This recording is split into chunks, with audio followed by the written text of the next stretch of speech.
All right, Shalom.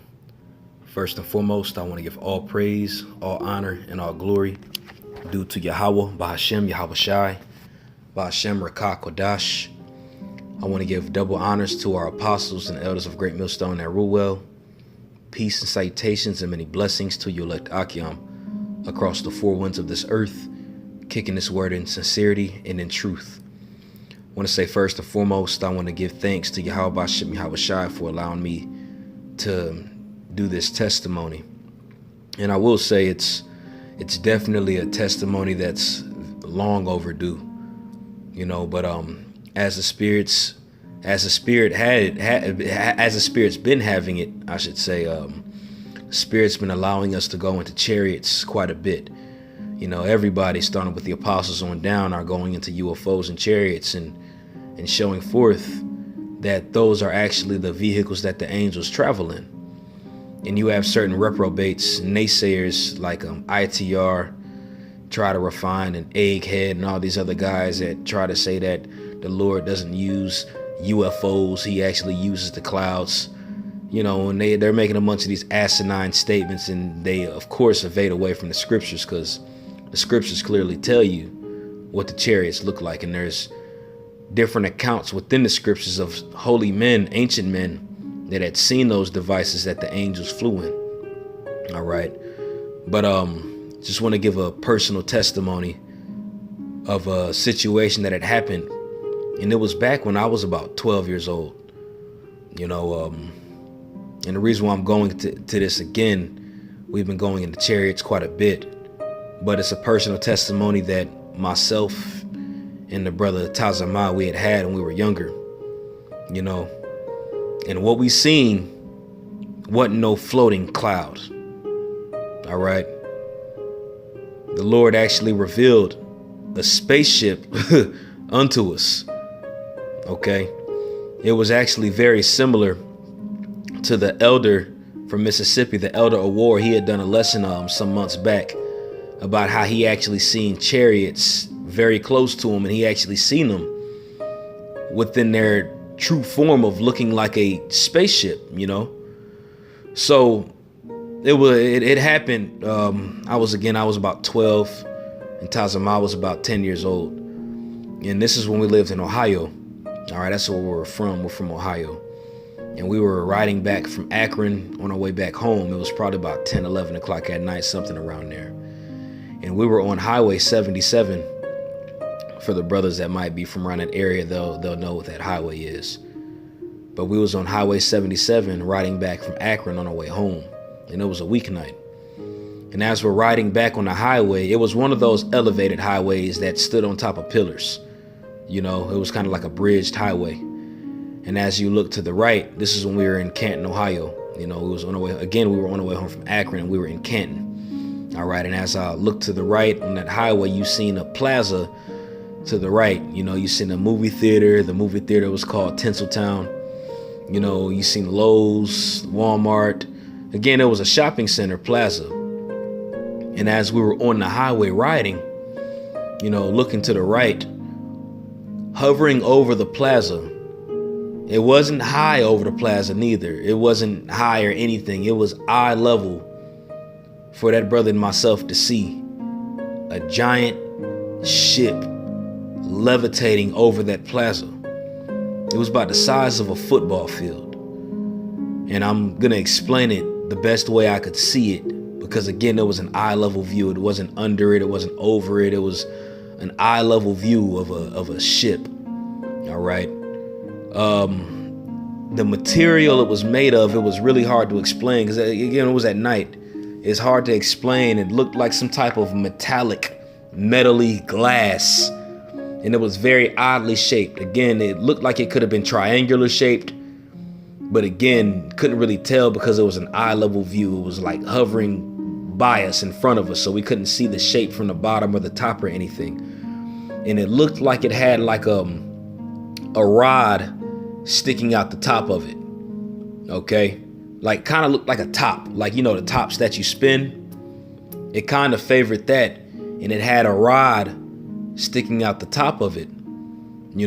Kind of looked like those electric rods, that, scientists and all that use to test electricity, and they hold that rod and it has the circle on the top of it. Kind of looked like that was sticking at the top. But again, it looked like it was oddly shaped, and the material looked like a glassy, metally, metallic-y. It's so hard to explain. The best way is to actually see it. You know what I'm saying? But pretty much, me and Tazama looked at each other. And we looked at each other and we was like, what the heck? Like, like the world going on. It looked like I'm looking at something from Star Trek or Star Wars or something, And my mother was driving and my older sister was in the front seat. She was in the passenger seat and they could not see it. Like, me and him were both in the back seat like, yo, we're young. We're like, do y'all see this? This is a spaceship outside. It's a spaceship right in front of the car, like right over the plaza. Do y'all see it? And the spirit had my mother and my sister to not even acknowledge it, not even turn around. They're like, oh, y'all tripping. Y'all are wild and y'all seeing stuff. They didn't even turn their heads around to look at it. But me and the brother constantly was like, yo, what's going on? And we were so excited about it and thinking that everybody was seeing it, but there was no cars parked, nobody sitting outside taking pictures, nothing, just cars just riding past it, just driving on past. And the next morning, I expected to at least see something on a newspaper about it or something on the news, because again, this was an extraordinary phenomenon. Like, this is literally out of this world. But there was nothing on the news or anything like that. So for these guys that are claiming that, the UFOs they're not UFOs, they're just clouds, no, man. And even without seeing that, I believe those are the UFOs. But actually seeing it, that's confirmation. These guys are bugged the hell out. And the Lord has taken his spirit away from those individuals to make these asinine statements saying this, especially when you have accounts within the scriptures that go into this. But again, I was about 12 and that brother was 10, and we both seen it with our eyes. It was it was an IFO, because of course we know it was an identified flying object. Back then, of course, we called it a UFO because we didn't know, we didn't have no idea. But for brothers to only just see it for themselves, they would really understand what was floating in front of us. Now, of course, the Wadi Yahweh Ba'Shem Yahweh Shai, we have the scriptures that explain these things, and that enhances our faith to know just by the scriptures. But man, looking at it, it was incredible, and it was very close comparison to what the elder Award from Mississippi had seen when he had did his lesson, except he had caught a bottom view of the chariots. We didn't catch a bottom view. We caught it again from a view of it being like right in front of us. By the way, it had a few lights around it too. And the light was shining directly in front of us. But again, it is really hard to explain. It was just the way it shined. Again, it was otherworldly. Like how Paul said when you read it in 2 Corinthians, the 12th chapter, when he seen the heavens and he said it was unlawful for him to describe what he seen. He could only describe what he seen to the best of his ability. That's how that chariot was when we had looked at it. But I got a scripture I want to pull up here, and this is in the book of Psalms, the 68th chapter. And I'm gonna go to the point because King David, he's explaining the chariots of the Lord, and this is the closest thing out of all the scriptures that I've read about him. This is the closest thing that compares to what we had seen. But this is Psalms chapter 68, and I'm going to start at verse 12. And it says, kings and armies did flee apace, and she that tarried at home divided the spoil. All right, because as we had, of course, as we battled against our enemies back in the ancient world, Yahweh Ba'Shem Yahweh Shai had always displayed his chariots, and those chariots always helped us out. All right, like when we had taken over the land of Jericho, when we had fled out of Egypt, there was always a chariot that was there to help us out. The Lord had always had his angels around us fighting with us. And even when you read about the account in the book of 2 Kings, the 4th chapter, when Elisha had, I believe it was in the 4th chapter, when Elisha and his servant had seen those chariots when those hosts were in front. And that's when Elisha explained to his servants, his servant, fear not, for it's more of us than them. And that's when the servant actually seen all those chariots. Those are what the Lord used to help us out always. He always helped us. And back then he was closer to us. So it was nothing for him to show those chariots in front of us. All right. So it says kings and armies did flee apace. All right. Because when they seen those things, they known that, they said, Allah shot you. They said a strong demon-like power.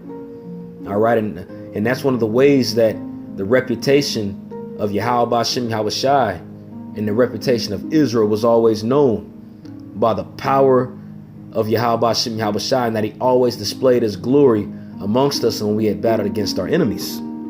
Okay, this is verse 13. Though ye have line amongst the pots, ye shall be as the wings of a dove, covered with silver. And this cuts these guys that try to say that the chariots aren't made of silver and gold and metal, because silver is a version of a precious metal. And it says, in her feathers with yellow gold. All right. So that's showing you an image of the chariots and how they actually were made of silver and gold. Of course, Yahweh Bashem Yahweh Shai is omnipotent. So best believe he has different types of chariots that are out there.